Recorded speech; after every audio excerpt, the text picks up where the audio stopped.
ఐక్యంగా అప్రతిహతంగా కూటమి పార్టీలు రాష్ట్రంలో మరో 15 ఏళ్ల పాటు కూటమి ఐక్యతగా ఇలాగే కొనసాగాలని ముఖ్యమంత్రి నారా చంద్రబాబు నాయుడు ఆకాంక్షించారు. ఈ 20 నెలల్లో కూటమి నాయకత్వంలో ఎక్కడా విభేదాలు ఏర్పడలేదని, ఇది శుభ పరిమాణమని చెప్పిన సీఎం ఇదే ఐక్యత ఇకపైనా కొనసాగాలని, అప్పుడే రాష్ట్ర అభివృద్ధి సాధ్యమవుతుందన్నారు. ఇందుకు తగ్గట్టుగా మంచి పనులు చేసి ఎమ్మెల్యేలు మంచి పేరు తెచ్చుకోవాలన్నారు. మొన్నటి ఎన్నికల కంటే నేడు కూటమి బలం, ప్రజల మద్దతు మరింత పెరిగిందని, ఎన్నికల ముందు ఏ స్ఫూర్తితో పనిచేశామో అదే స్ఫూర్తితో మున్ముందు పని చేయాలన్నారు. 3 పార్టీలు ఐక్యంగా ప్రజల వద్దకు వెళ్లి ఓట్లు అడిగే పరిస్థితి ఉండాలన్నారు. అసెంబ్లీ కమిటీ హాల్లో ఎన్డీఏ శాసనసభ పక్ష ఎమ్మెల్యేలు, శాసనమండలి సభ్యులతో ముఖ్యమంత్రి సమావేశం నిర్వహించారు. ప్రతి ఒక్కరూ నిబద్ధతతో పనిచేయాలని ముఖ్యమంత్రి సూచించారు. గుజరాత్ లో వరుసగా 5 సార్లు బీజేపీ గెలిచి అధికారంలో ఉందని, ఇదే స్ఫూర్తితో ఇక్కడ విజయాలు సొంతం చేసుకోవాలన్నారు. శాశ్వతంగా రాజకీయాల్లో నిలబడేలా అందరూ మంచి పేరు తెచ్చుకోవాలని సీఎం సూచించారు. ఈ 20 నెలల్లో చాలా కష్టపడి ఐక్యంగా పనిచేశామని సమావేశంలో ఉప ముఖ్యమంత్రి పవన్ కళ్యాణ్ అన్నారు. వైసీపీ 5 ఏళ్ల విధ్వంసాన్ని అధిగమించి ప్రగతి వైపు రాష్ట్రాన్ని తీసుకువెళ్తున్నామన్నారు.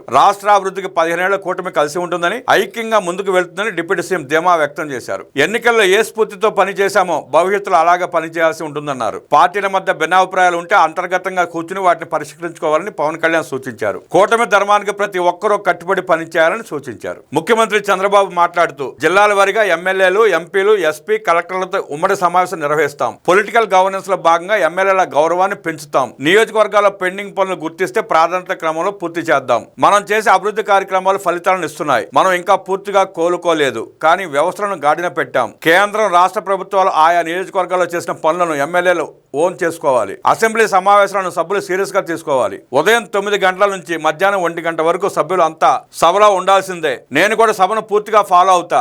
సభ్యుల ప్రసంగాలు, మంత్రుల సమాధానాలు వింటాను. సభలో సబ్జెక్టులపై అర్థవంతమైన చర్చ జరగాలి. మా సమస్యలపై మా ఎమ్మెల్యేలు మాట్లాడారు, మంత్రులు సమాధానం చెప్పారని ప్రజలు అనుకోవాలి. విప్లు సంతృప్తికరంగా పనిచేయాలి. ఎదుటివారు తిట్టారని మనం కూడా బూతులు తిట్టకూడదు. ప్రజామోదకంగా సభ జరగాలని చంద్రబాబు ఉద్ఘాటించారు. నాడు ఎన్నికల్లో చెప్పిన అన్ని పథకాలు ఇస్తున్నామంటే కేంద్రం ఎంతో సహకారం అందిస్తోంది. అందుకే వెంటిలేటర్ పై ఉన్న రాష్ట్రాన్ని గాడిన పెట్టాం. కేంద్రం అమరావతి, పోలవరానికి డబ్బులు ఇవ్వకపోయి ఉంటే నేడు ఈ ప్రాజెక్టులు ప్రారంభమయ్యేవి కాదు. 2027 జూన్ నాటికి పోలవరం ప్రాజెక్టు పూర్తి చేసి జాతికి అంకితం చేస్తున్నామంటే కేంద్రం సాయం అందించడమే కారణం. విశాఖ స్టీల్ ప్లాంట్ ను కేంద్ర సాయంతో నిలబెట్టాం. మన ప్రజల కోసం, మన రాష్ట్రం కోసం, మన విశాఖ కోసం కేంద్రం తన పాలసీనే మార్చుకుని సాయం చేసింది. ఇది చిన్న విషయం కాదు. కేంద్ర సాయంతో మొదటిసారిగా ఒక్క నెలలో 54 కోట్ల లాభాలను విశాఖ స్టీల్ ప్లాంట్ సాధించింది. ఇదే స్థాయిలో పనిచేస్తే అత్యుత్తమ ప్రాజెక్టుగా నిలుస్తుంది. సూపర్ 6 తో సహా అన్ని సంక్షేమ పథకాలను అందిస్తున్నాం. కేంద్ర సహకారం వలన ఇవన్నీ సాధ్యమవుతున్నాయి. ప్రభుత్వ కార్యక్రమాలపై ఎమ్మెల్యేలు ఓనర్షిప్ తీసుకోవాలి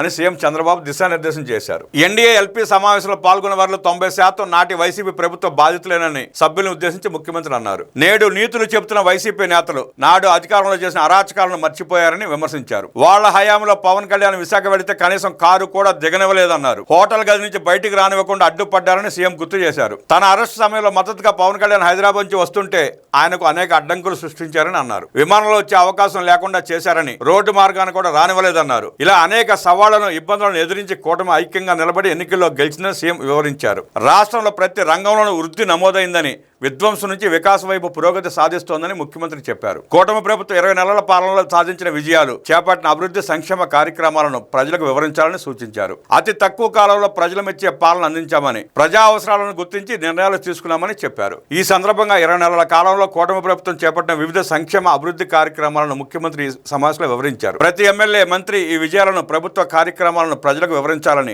ఓనర్షిప్ తీసుకోవాలని అన్నారు.